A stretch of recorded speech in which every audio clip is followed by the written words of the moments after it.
Hello दोस्तों, operating system के lecture number 5 introduction के पार्ट का सबसे लास्ट लेक्चर है, जिसमें आपका हम स्वागत करते हैं।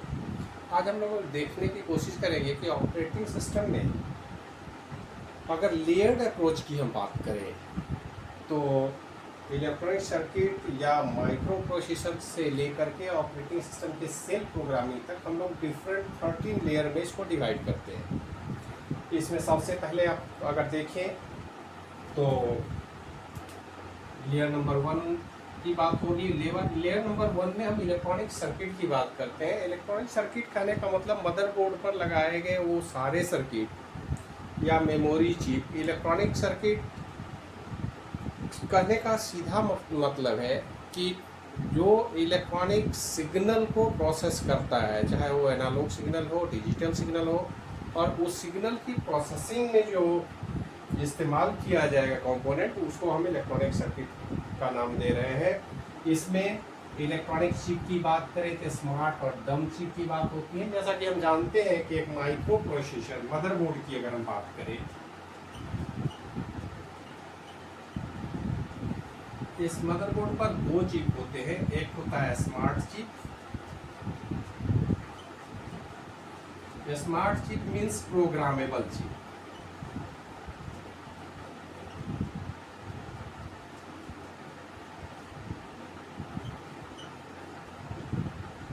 जिसको प्रोग्राम किया जा सके, सॉफ्टवेयर के द्वारा कंट्रोल किया जा सके। उसमें इस स्मार्ट चिप को अगर गौर से हम देखें तो ये वो हार्डवेयर चिप है जिसको के लिए हम सॉफ्टवेयर का प्रोग्राम लिखते हैं या मशीन लेवल के प्रोग्राम की बात होती है, और इस प्रोग्राम के द्वारा प्रोग्राम के कंडीशन के अनुरूप इनकी एक्टिविटी बदलती है। स्मार्ट चिप होते हैं और इनकी एक्टिविटी लगातार according to requirement, according to data, according to circumstances बदलता रहता है, और ये बड़े एक्टिव चिप होते हैं। इनकी टेस्टिंग भी थोड़ी मुश्किल होती है, लेकिन इनके बगैर हम कंप्यूटर की कल्पना ही नहीं कर सकते। इसके साथ साथ कुछ ऐसे भी डिजिटल सर्किट हैं जिनको हम डम चिप का नाम देते हैं। ये डम चिप में हमारे डिजिटल सर्किट होते हैं जिसमें adder, subtractor, multiplexer, demultiplexer, encoder, decoder, parity generator, parity checker, इस तरह के सर्किट होते हैं। और भी छोटे मोटे इलेक्ट्रॉनिक कंपोनेंट होते हैं, individual component, register, capacitor, diode, transistor इसे लगाए जाते हैं। ये सारे सबसे लोअर लेवल पर हमारे कंप्यूटर सिस्टम में आते हैं, जिनको हम इलेक्ट्रॉनिक सर्किट का नाम देते हैं, और इसमें वो सारे इलेक्ट्रॉनिक कंपोनेंट लगे होते हैं। ये तो हार्डवेयर की बात हुई। अब देखिए, अगर माइक्रो प्रोसेसर हमने यहाँ पे इस्तेमाल किया लेयर 1 पे, तो इस माइक्रो प्रोसेसर के करस्पॉन्डिंग इंस्ट्रक्शन सेट होगा, और इंस्ट्रक्शन सेट हर माइक्रो प्रोसेसर के इंटरनल आर्किटेक्चर या इंटरनल डिजाइन के अनुरूप बनाए जाते हैं। हर माइक्रो प्रोसेसर का जो इंस्ट्रक्शन सेट होगा वो निश्चित रूप से एक दूसरे से अलग होगा। हम सेम मॉडल माइक्रो प्रोसेसर की बात नहीं कर रहे। सेम मॉडल के माइक्रो प्रोसेसर में तो इंस्ट्रक्शन सेट सेम होगा, लेकिन जो ही माइक्रो प्रोसेसर का मॉडल चेंज होगा, उसके में कुछ मॉडिफिकेशन होगा, तो इंस्ट्रक्शन सेट भी चेंज हो जाते हैं। तो हर इलेक्ट्रॉनिक सर्किट या माइक्रो कंट्रोलर या माइक्रो प्रोसेसर के अनुरूप इंस्ट्रक्शन सेट बदले जाएंगे। ये इंस्ट्रक्शन सेट सब बेसिकली अगर हम देखें तो या तो अरिथमेटिक वर्क के लिए इस्तेमाल किए जाएंगे, या तो लॉजिकल वर्क के लिए होंगे, या ब्रांच या मशीन कंट्रोल इंस्ट्रक्शन होते हैं। तो हर माइक्रो प्रोसेसर के अनुरूप उनका इंस्ट्रक्शन सेट अलग होता है, और इंस्ट्रक्शन सेट में हर arithmetic, logical, transfer control, machine control के इंस्ट्रक्शन अलग होंगे, और वो इसी के साथ अटैच्ड होंगे। मतलब माइक्रो प्रोसेसर से इंस्ट्रक्शन सेट को बिल्कुल अलग नहीं किया जा सकता। जैसे माइक्रो प्रोसेसर की बात करते हैं, ऑटोमेटिक उसके साथ इलेक्ट्रॉनिक सेट जुड़ा होता है। इसके बाद उसके साथ कुछ प्रोसीजर होते हैं। प्रोसीजर कॉल की बात करें, जैसे स्टैक का निर्धारण होता है, call, return value, system call की बात होती है, सब प्रोग्राम को कॉल करने की बात होती है, सब रूटीन कॉल करने की बात होती है। ये प्रोसीजर भी उसी इंस्ट्रक्शन सेट के अपर लेयर पे आते हैं। स्पेशल टाइप के इंस्ट्रक्शन ही है जो एक निश्चित सेट ऑफ इंस्ट्रक्शन की तरह काम करते हैं, एक निश्चित पैरामीटर के तहत काम करते हैं, और ये स्पेशल थोड़ा सा स्पेशल टाइप के इंस्ट्रक्शन सेट है जिनको हम प्रोसीजर के रूप में जानते हैं। और इसके बाद सब अपर लेयर नंबर 4 में आता है इंटरप्ट। इंटरप्ट के विषय में तो जनरली प्रोग्रामिंग में भी पढ़ा जाता है, लेकिन यहाँ पर अगर हम इंटरप्ट की बात करें तो ये वो इंटरप्ट है जो माइक्रो प्रोसेसर के रन टाइम एक्टिविटी को कंट्रोल करते हैं। हम जब चाहे माइक्रो प्रोसेसर को कंट्रोल कर सकते हैं। इंटरप्ट के अलग अलग लेवल हैं। इंटरप्ट में आप देखें यहाँ पे मास्क या अनमास्क का प्रोविजन है। सॉफ्टवेयर या हार्डवेयर इंटरप्ट की बात होती है। सॉफ्टवेयर के भी इंटरप्ट होते हैं, हार्डवेयर इंटरप्ट भी होते हैं। हार्डवेयर इंटरप्ट को फिक्स होते हैं माइक्रो प्रोसेसर के डिजाइनिंग के समय, इंटरप्ट कंट्रोलर के डिजाइन के समय फिक्स कर दिए जाते हैं। जबकि सॉफ्टवेयर इंटरप्ट हमारे माइक्रो प्रोसेसर के लेवल पर डिपेंड करता है और ऑपरेटिंग सिस्टम के लेवल पर डिसाइड किया जाता है। और यहाँ से हम ऑपरेटिंग सिस्टम को स्टार्ट मान सकते हैं कि सॉफ्टवेयर इंटरप्ट से हमारे ऑपरेटिंग सिस्टम की डिज़ाइन शुरू होती है। लेकिन ये चारों ही लेयर की अगर हम बात करें, लेवल 1, 2, 3, 4, इलेक्ट्रॉनिक सर्किट हो, इंस्ट्रक्शन सेट हो, प्रोसीड्यूर हो या इंटरप्ट हो, ये कंप्लीट हार्डवेयर पार्ट माने जाते हैं। और इनको हम अपने हार्डवेयर ब्लॉक के अंतर्गत हम रखते हैं। इसी में इंस्ट्रक्शन सेट को डिफाइन करने के लिए, स्टोर करने के लिए हमने बायोस रोम की बात की थी। और ये कंप्लीट डिटेल हमारे हार्डवेयर या बायोस का 4 लेयर में डिसाइड किया जाता है, डिफाइन किया जाता है। इनकी हायरार्की बनी हुई होती है। इसके बाद अगर हम ऊपर की ओर बढ़ें तो प्रोसेस का टर्म आता है। प्रोसेस कहने का मतलब है कि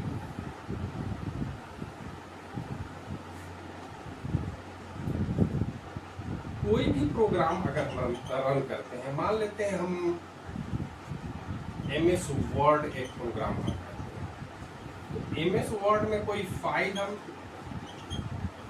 ओपन करते हैं। अब एक फाइल को जब आप खोलते हैं तो रन स्टेट में आता है, और जब भी फाइल खुलेगा तो उनको कुछ ना कुछ स्पेस चाहिए, मेमोरी स्पेस, उनको कुछ ना कुछ माइक्रो प्रोसेसर का टाइम चाहिए प्रोसेसिंग के लिए। मतलब हर एप्लीकेशन को एक निश्चित अमाउंट ऑफ मेमोरी, एक निश्चित अमाउंट ऑफ डिस्क स्पेस और एक निश्चित अमाउंट ऑफ माइक्रो प्रोसेसर का टाइम चाहिए, ताकि वो सर्विस को एग्जीक्यूट कर सके, प्रोसेस को आगे बढ़ा सके। तो अगर हम गौर से देखें तो इन्हीं तीनों टर्म को, इस टर्म को हम लोग अपने कंप्यूटर की भाषा में, ऑपरेटिंग सिस्टम की भाषा में बोलते हैं प्रोसेस। मतलब प्रोसेस एक रन टाइम एंटिटी है। जब भी किसी प्रोग्राम को आप रन करते हैं तो प्रोसेस एक्टिवेट होता है, प्रोसेस ही उसको कंट्रोल करता है, वो उसको अपना रिक्वायरमेंट हर प्रोसेस का। और अगले यूनिट में हम लोग प्रोसेस पर ही डिटेल पढ़ने जा रहे हैं। नेक्स्ट यूनिट हमारा प्रोसेस मैनेजमेंट ही है। तो प्रोसेस मैनेजमेंट को समझने के लिए हमको इस बात का विशेष रूप से ध्यान देना होगा कि सबसे पहले प्रोसेस में क्या क्या होता है। तो सबसे पहले हम अगर प्रिमिटिव प्रोसेस की बात करें, कोई एक प्रोसेस को क्रिएट किया जाए इमीडिएट, जब भी एक प्रोसेस मतलब रन टाइम एप्लीकेशन या run time program, run time entity. तो कोई भी अगर एक्टिविटी हम कंप्यूटर ऑन करते हैं, एक प्रोग्राम को स्टार्ट करते हैं मतलब उस प्रोग्राम का एक निश्चित प्रोसेस स्टार्ट हो जाता है। हम यहाँ पर सिंगल प्रोसेस की बात अभी कर रहे हैं। तो उस प्रोसेस के अलग अलग स्टेट होंगे, वो रेडी स्टेट में हो सकता है, कई बार आईओ ऑपरेशन के उनको सस्पेंड भी हम करते हैं, प्रोसेस को वेट स्टेट में भी डालते हैं, या प्रोसेस को एग्जीक्यूट स्टेट में, एग्जीक्यूशन के लिए हम एग्जीक्यूट स्टेट में डालते हैं, और एग्जीक्यूशन के बाद वो टर्मिनेट हो जाएगा। तो ये सिंगल प्रोसेस की हम बात कर रहे हैं। और अगर हम एक ही कंप्यूटर को मल्टीटास्किंग मोड में ऑपरेट करें तो यहीं पे अलग अलग प्रोसेस हो जाएगा, वो मल्टीपल प्रोसेस होगा। और मल्टीपल प्रोसेस की अगर हम बात करें, हम आसानी से कह सकते हैं कि मल्टीपल प्रोसेस मतलब वन और more process run at A time, run in parallel fashion inside a computer system. तो इस प्रोसेस पर और डिटेल में हम लोग बात करेंगे, लेकिन हमें ये स्पष्ट रूप से पता चल रहा है कि ऑपरेटिंग सिस्टम का सबसे लोअर लेवल की अगर हम बात करें, ये तो हार्डवेयर का लेवल हो गया। अब यहाँ पर ऑपरेटिंग सिस्टम स्टार्ट होता है, तो ऑपरेटिंग सिस्टम में सबसे लोअर लेवल पर प्रोसेस है, उस प्रोसेस पे करस्पॉन्डिंग लोकल सेकेंडरी स्टोरेज मतलब डिस्क स्पेस भी चाहिए हमको। उनके लिए वर्चुअल मेमोरी की भी बात करते हैं। माइक्रो प्रोसेसर जब भी किसी प्रोसेस के लिए जनरेट करता है तो वर्चुअल एड्रेस जनरेट करता है। अब उस पर मैनेजमेंट की बात होगी, उस वर्चुअल एड्रेस को हम मेन मेमोरी में, प्राइमरी मेमोरी में एडजस्ट करने की कोशिश करेंगे। और ये तीनों ही लेयर प्रोसेस से संबंधित है। अगर ऑपरेटिंग सिस्टम में प्रोसेस की बात हम करेंगे तो आगे इन्हीं तीनों लेयर को डिटेल से समझने की कोशिश करेंगे। सिंगल टास्किंग में या सिंगल यूजर प्रोसेस क्या होता है, मल्टीपल प्रोसेस क्या होता है। और आज की डेट में मल्टीटास्किंग का ज़माना है, स्वाभाविक है कि मल्टीपल प्रोसेस हम अपने कंप्यूटर सिस्टम में रन करते हैं। और इस मल्टीपल प्रोसेस के केस में इस ब्लॉक के साथ हम कैसे मैनेज करेंगे, इंटर प्रोसेस कम्युनिकेशन की बात कैसे होगी, प्रोसेस के सिंक्रोनाइजेशन की बात होगी कैसे होगी, प्रोसेस को कैसे हम मैनेज करेंगे, ये डिटेल हम प्रोसेस मैनेजमेंट में पढ़ेंगे। लेकिन एक प्रोसेस का संबंध इन्हीं तीनों यूनिट से है, primitive process, local secondary storage और वर्चुअल मेमोरी। इनसे संबंधित ऑपरेशन आप देख सकते हैं कि read, write, fetch, allocation, free या ready, suspend, wait and execute unit. तो ये सारे ऑपरेशन हमारे इन प्रोसेस मैनेजमेंट के साथ जुड़े होंगे। इसके बाद हमारा आता है अपर लेयर, जो ऑपरेटिंग सिस्टम का ही पार्ट है। ऑपरेटिंग सिस्टम अगर हम कहें तो यहाँ से यहाँ तक एक कंप्लीट ऑपरेटिंग सिस्टम का ही पार्ट है। और कुछ पार्ट तो यहाँ पर सॉफ्टवेयर इंटरप्ट की अगर हम बात करें तो लेयर 4 में भी आता है। लेयर 4 में भी सॉफ्टवेयर सिस्टम है, सॉफ्टवेयर इंटरप्ट है। लेकिन यहाँ से प्योर हमारा ऑपरेटिंग सिस्टम का ब्लॉक शुरू होता है। और इस ब्लॉक में लेवल 5, 6 एंड 7 पर हम प्रोसेस की बात करते हैं। प्रोसेस के बाद अगर हम आगे बढ़े तो ये जो ब्लॉक है इसको हम लोग ऑब्जेक्ट का नाम दे रहे हैं। एक्चुअल में ये सिस्टम कॉल में इस्तेमाल किए जाते हैं। कोई भी ऑपरेटिंग सिस्टम के सर्विस को अगर हम इस्तेमाल करना चाहें तो हमको उसके लिए एक ऑब्जेक्ट क्रिएट करना होगा। इस ऑब्जेक्ट के थ्रू ही हम इस सारे ऑपरेशन को सिस्टम कॉल के तहत इस्तेमाल करते हैं। और उसमें सबसे पहला लेयर है जो नीचे से अगर हम चले तो 8th पोजीशन पर है, वो कम्युनिकेशन लिंक है। कम्युनिकेशन लाइन या जिसको हम पाइप बोलते हैं, पाइप का कॉन्सेप्ट उसका थोड़ा सा समझना जरूरी है कि मान लेते हैं कोई एक प्रोसेस है P1। इस P1 प्रोसेस को अलग अलग स्टेज से गुजरना होता है। Stage 1, stage 2, stage 3। स्टेज 1 में वो रैम को एक्सेस करेगा, यहाँ पर आईओ ऑपरेशन होगा, यहाँ पर स्टोरेज की बात होगी। तो एक के बाद दूसरा जो ऑप्शन है इसी को हम बोलते हैं कम्युनिकेशन पाइप्स। यहाँ पर हम बात कर रहे हैं कि एक स्टेज से दूसरे स्टेज में प्रोसेस को ट्रांसफर करना, एक स्टेज के आउटपुट को किसी दूसरे स्टेज में इनपुट की तरह बिहेव करना, एडजस्ट करना ही कम्युनिकेशन का पार्ट है, कम्युनिकेशन का ऑब्जेक्ट है, जो ऑपरेटिंग सिस्टम का सबसे इम्पोर्टेंट पार्ट होता है। और इस कम्युनिकेशन से संबंधित अगर ऑपरेशन की हम बात करें तो ये create, destroy, open and close, ये 4 बहुत ही इंपॉर्टेंट ऑपरेशन हैं जो हमारे कम्युनिकेशन लेयर में परफॉर्म किए जाएंगे। इसके बाद हम बात करते हैं फाइल सिस्टम। हम जानते हैं कि कंप्यूटर में सेकेंडरी स्टोरेज की अगर हम बात करें, डेटा स्टोरेज की बात होगी, हार्ड डिस्क मैनेजमेंट की बात होगी, तो हार्ड डिस्क मैनेजमेंट को ही हम फाइल मैनेजमेंट से भी डिनोट करते हैं।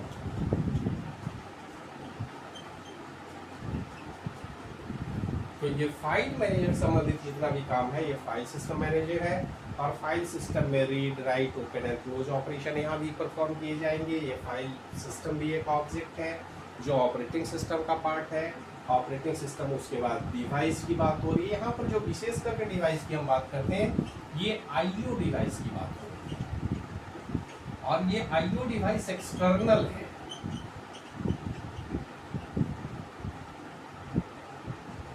एक्सटर्नल डिवाइस है मतलब ये वो आईओ डिवाइस है जो हमारे इनपुट या आउटपुट पोर्ट से जुड़े हुए हैं। आज इस पर यूजर का डायरेक्ट कंट्रोल होगा। यूजर इस आईओ डिवाइस के लिए डायरेक्ट इंस्ट्रक्शन देगा, इसकी सर्विस को अवेल करेगा, इसके लिए प्रॉपर सिस्टम कॉल का प्रोविज़न है। हमको इनपुट से अगर कोई डेटा भेजना है माइक्रो प्रोसेसर को, माउस से ऑपरेट करना है, स्कैनर का इस्तेमाल करना है, प्रिंटर का इस्तेमाल करना है, मॉनिटर पर डेटा भेजना है, ये सारे सिस्टम जो है वो डिवाइस कंट्रोलर के तहत आएंगे। और डिवाइस मैनेजमेंट लेयर पर है, और इनके साथ भी हम ओपन क्लोज रीड या राइट का ऑपरेशन परफॉर्म करते हैं। इसके बाद आता है माइक्रो प्रोसेसर का डायरेक्टरीज। डायरेक्टरी जो डॉस पर है वो आसानी से जानते हैं, अगर हम विंडोज़ इन्वायरमेंट में सीखते आए हैं, डॉस से ज़्यादा अगर एसोसिएटेड नहीं है तो इस डायरेक्टरी को आप फोल्डर के रूप में जानते हैं।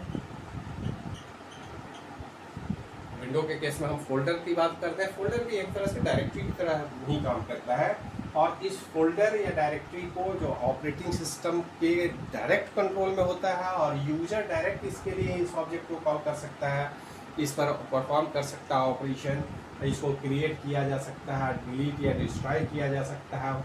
डायरेक्टरी के साथ सर्च ऑपरेशन हम इस्तेमाल करते हैं, डायरेक्टरी की लिस्टिंग करते हैं।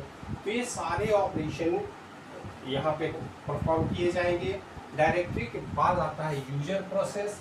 यूजर प्रोसेस कहने का मतलब है कि यूजर अलग अलग ऑपरेशन, अलग अलग एक्टिविटी थ्रू प्रोग्राम अगर कुछ परफॉर्म करता है तो यूजर अपना सेपरेट प्रोसेस क्रिएट कर सकता है, प्रोसेस को किल कर सकता है, प्रोसेस को सस्पेंड कर सकता है, या फिर रिज्यूम कर सकता है।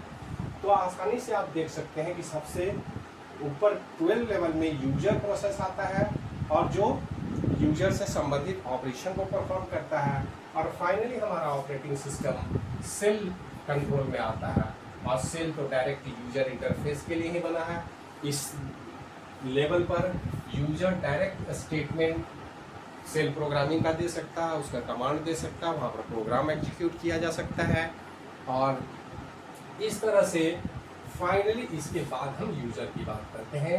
एक यूजर इस तरह से हमारे कंप्यूटर को लेयर्ड आर्किटेक्चर में अगर एक्सेस करना चाहे तो इस तरह से हम एक्सेस करते हैं। यूजर सेल के थ्रू आएगा, इसमें से किसी भी ऑब्जेक्ट को कॉल करेगा, फिर प्रोसेस को एक्टिवेट किया जाएगा, प्रोसेस अपना काम परफॉर्म करेगा, और अकॉर्डिंग टू आवर रिक्वायरमेंट फिर हार्डवेयर को एक्टिवेट करते हैं हम। माइक्रो प्रोसेसर इंस्ट्रक्शन से प्रोसीड्यूर या इंटरप्ट की बात करते हैं, और इस तरह से हम पूरे सिस्टम को कंट्रोल करते हैं।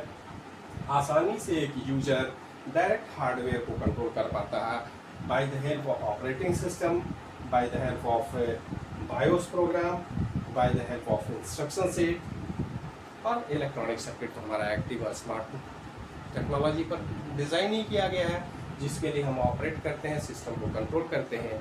तो ये हमारा एक सिंपल लेयर्ड स्ट्रक्चर है। इस लेयर्ड स्ट्रक्चर में ज़्यादा कंफ्यूज होने की ज़रूरत नहीं है।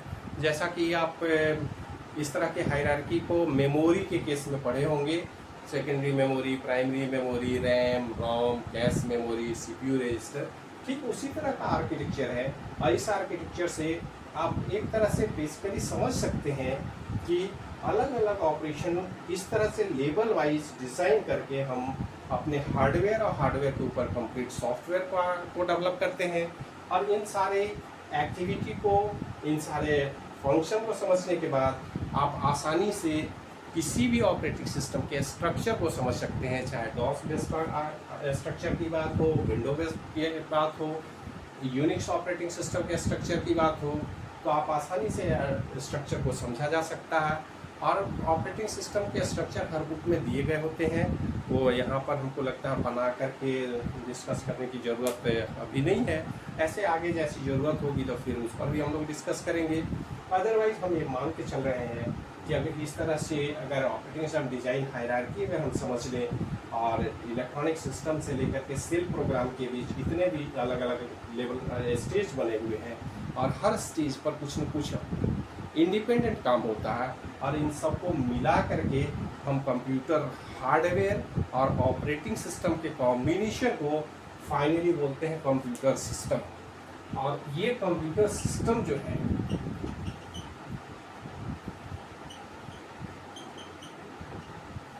ये वो कंप्यूटर सिस्टम है जिस पर हम अब डायरेक्ट अपना प्रोग्राम डायरेक्ट रन कर सकते हैं। इस सिस्टम के प्रॉपर वे में इंस्टॉल हो जाने के बाद कोई भी यूजर अपना प्रोग्राम या अपना डायरेक्ट कमांड दे करके कंप्यूटर को अपने कंट्रोल में कर लेता है। तो एक नए यूजर को इन सारे ब्लॉक की भी ज़रूरत नहीं है, हायरार्की समझने की ज़रूरत नहीं है। हाँ, डिज़ाइन इस तरह से कर दिया गया है कि बिल्कुल एक यूजर को ये ब्लॉक ब्लैक बॉक्स की तरह बिहेव करता है। यूजर सीधे सीधे सेल के पास आकर के इंटरेक्ट करता है अपने डायरेक्ट कमांड के थ्रू, या फिर सिस्टम कॉल करता है अपने एप्लीकेशन प्रोग्राम के थ्रू और आसानी से काम कर पाता है। अब इसमें थोड़ा सा हाईलाइट हमने किया है, इसको और भी आप लोग डिटेल में पढ़ेंगे और इसके बाद फिर आगे जो दिक्कत होगी उसके लिए हम लोग विचार करेंगे, जो प्रॉब्लम होगी उस पर डिस्कस करेंगे। और आज हम यहीं छोड़ते हैं, फिर अगले क्लास में हम लोग सीधे यूनिट 2 प्रोसेस मैनेजमेंट पर डिस्कशन करेंगे। तब तक के लिए धन्यवाद।